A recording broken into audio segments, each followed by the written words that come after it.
Je ne me couche jamais tard, je ne bois pas d'alcool, je ne loupe jamais ma séance de sport même si le plus important examen de ma vie est demain et je travaille tous les jours avec la même méthode sur le même siège. C'est grâce à ces petites choses, ces petites habitudes cumulées entre elles qui peuvent d'ailleurs paraître banales que j'arrive à faire pas mal de choses. Entre la fin de mes études de médecine, mon cabinet de thérapie brève, ma vie de jeune papa et la gestion de mon patrimoine immobilier à plus de 10 millions d'euros. Alors dans cette vidéo, j'aimerais vous donner en toute transparence les 4 principaux carburants sur lesquels vous devez prêter attention et qui sont un ensemble de petites astuces essentielles pour une grosse semaine de travail tout en restant épanoui à 200%. C'est parti. Les périodes de la journée qu'on pourrait dire dans le dur, où on travaille fort, on apprend nos cours, on travaille sur notre business, sont des périodes importantes, mais ce qu'il y a autour de tout ça, notamment avant de travailler et après avoir travaillé, sont également un élément essentiel pour multiplier votre productivité. Et aujourd'hui, je peux vous le dire, même si j'ai pu réaliser 7 années d'études de médecine à l'heure où je tourne cette vidéo, me former aux thérapies brèves telles que la PNL, l'hypnose et ouvrir mon propre cabinet dès mes 19 ans, et en parallèle de tout ça, construire un parc immobilier de près d'une centaine de lots au total, eh bien je vais vous le dire, je ne suis pas plus intelligent que Pierre-Paul Jacques, ni que vous qui regardez cette vidéo. Par contre, j'ai réussi à développer une méthode et je prête une attention très particulière aux éléments qu'on va voir dans cette vidéo de la même manière qu'un sportif de haut niveau. Et alors on va voir maintenant des astuces et des concepts à mettre en place dans votre vie, non pas quand vous travaillez, mais bien quand vous ne travaillez pas. Le tout afin de maximiser vos capacités de mémorisation, booster votre créativité et rester productif 100% du temps. Alors maintenant, commençons par le plus important de tout selon moi, qu'on appelle le sommeil. C'est la base de la base si vous souhaitez performer au top niveau, quel que soit le domaine, car c'est pendant le sommeil que les connexions synaptiques de nouvelles formations nerveuses vont se créer véritablement. Alors, avoir une bonne hygiène de sommeil, c'est essentiel. Et sans vous faire 10 heures de cours universitaires sur le sommeil, le cerveau humain, comment ça fonctionne, retenez que ce qui va être très important pour votre qualité de sommeil, c'est ce que vous allez faire avant de vous endormir et aussi au moment du réveil. Et je ne vous fais pas l'affront de vous mettre le nombre incalculable d'études qui ont déjà montré à plusieurs reprises qu'une carence de sommeil peut être très néfaste pour la santé et surtout pour la performance. Une baisse de 60% de vos capacités d'attention, une diminution de moitié des capacités de mémorisation, des troubles de l'humeur tels que la dépression ou l'anxiété et même un vieillissement accéléré du cerveau humain. Alors, basé encore une fois sur la science et sur des faits scientifiques, j'aurai 3 conseils essentiels pour vous concernant votre sommeil. Essentiel numéro 1, mettre en place une routine de sommeil. Imaginez que le cerveau humain, c'est un petit peu comme une carte autoroutière sur laquelle il pourrait y avoir des routes de campagne, des routes express et même des autoroutes qu'on appellera des 2x4 voies. Et alors évidemment, comme sur une carte autoroutière, vous allez rouler plus vite et en plus grande sécurité sur une autoroute que sur une route de campagne que vous n'avez jamais empruntée avec des nids de poules et une bordure mal définie. Et bien le cerveau, c'est exactement la même chose. Mais ce qu'il y a de particulier, c'est que pour le cerveau humain, le plus vous allez emprunter une route peut-être de campagne au départ, et le plus petit à petit, il va comprendre qu'il faut la transformer en une route bien goudronnée et enfin une 2x4 voies, et c'est ce qu'on appelle l'instauration d'une habitude. Qui plus vous allez la répéter dans le temps, plus la route va grandir et devenir confortable, facile, voire même automatique. Alors pour s'endormir le plus rapidement possible et maximiser la qualité de son sommeil, il convient de tracer une autoroute qui va tout droit vers la récupération. Et pour ça, créer une routine de sommeil va permettre à votre cerveau de créer un véritable ancrage sur différentes activités ou différents endroits dans lesquels vous allez naviguer qui vont permettre de préchauffer, on va dire, votre cerveau pour s'endormir dans les minutes qui viennent. À titre personnel, ma routine du soir est toujours la même. En premier, des étirements qui peuvent être du yoga par exemple pendant une dizaine de minutes, puis ensuite le brossage de dents et enfin quelques minutes de lecture. Et le fait de faire ces 3 activités qui peuvent paraître banales mais de manière répétée chaque soir, et bien en fait à chaque fois que vous allez enclencher ce protocole, imaginez que c'est comme si vous passiez le péage pour rentrer sur l'autoroute et le bout de l'autoroute mène directement vers un endormissement rapide et un sommeil récupérateur. Essentiel numéro 2, ne pas bloquer l'endormissement. Maintenant qu'on vient de voir comment favoriser un endormissement efficace et une récupération optimale, encore faudrait-il ne pas bloquer tout ce mécanisme organisme avec des phénomènes exogènes. Et vous savez déjà sûrement que tout ce qui est café, thé, sucre, boissons énergisantes ou encore l'activité physique avant d'aller vous coucher sont des choses qui vont très clairement détruire la qualité de votre sommeil. Alors on s'en rend pas toujours compte, il y a plein de gens qui boivent du café de soir et qui n'ont pas du tout conscience que ça a un impact sur leur rythme de sommeil. Alors qu'en réalité c'est purement chimique, avoir de la caféine dans le sang ça augmente le débit cardiaque et pour s'endormir le cœur il a besoin de ralentir et non pas d'augmenter. Donc même si vous ne vous en rendez pas compte consciemment, sachez que le café, quelle que soit votre anatomie et votre physiologie, va avoir un impact sur votre sommeil. Autre élément très important, c'est la température de votre chambre. Imaginez que de manière mécanique et hormonale, le corps humain, pour s'endormir, il a besoin de baisser en température. Et c'est pour ça qu'avoir une chambre fraîche, de dormir dévêtu au maximum, dans un lit bien frais également, sont des conseils vraiment importants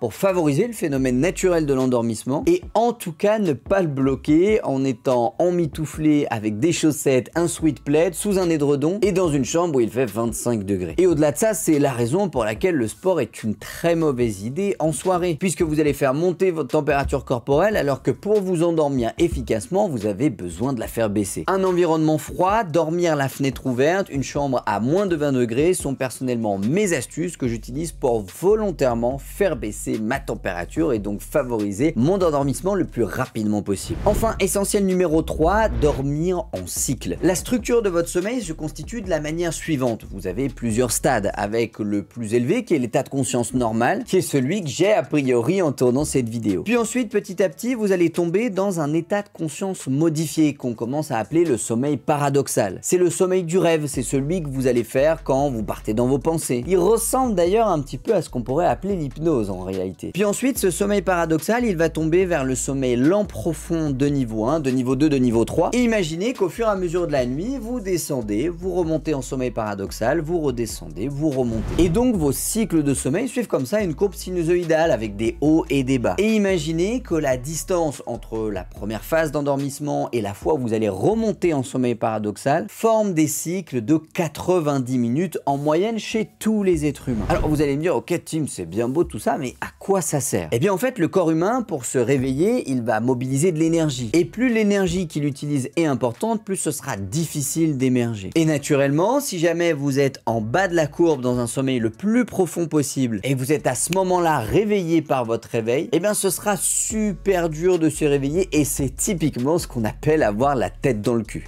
Alors qu'à l'inverse, si votre réveil vous réveille en haut en phase de sommeil paradoxal, alors à ce moment-là, c'est là où le réveil est le plus agréable parce que la distance pour se réveiller est très très faible. Donc par conséquent, si vous voulez optimiser encore plus vos sommeils, je vous conseille de dormir des multiples de 90 minutes. Soit 6 heures, soit 7h30, soit 9h et pas entre les deux. Ça vous permettra d'être sûr à 90% de vous réveiller dans une phase de sommeil léger et donc déjà de ne pas consommer trop d'énergie pour vous réveiller, de ne pas avoir la tête dans le...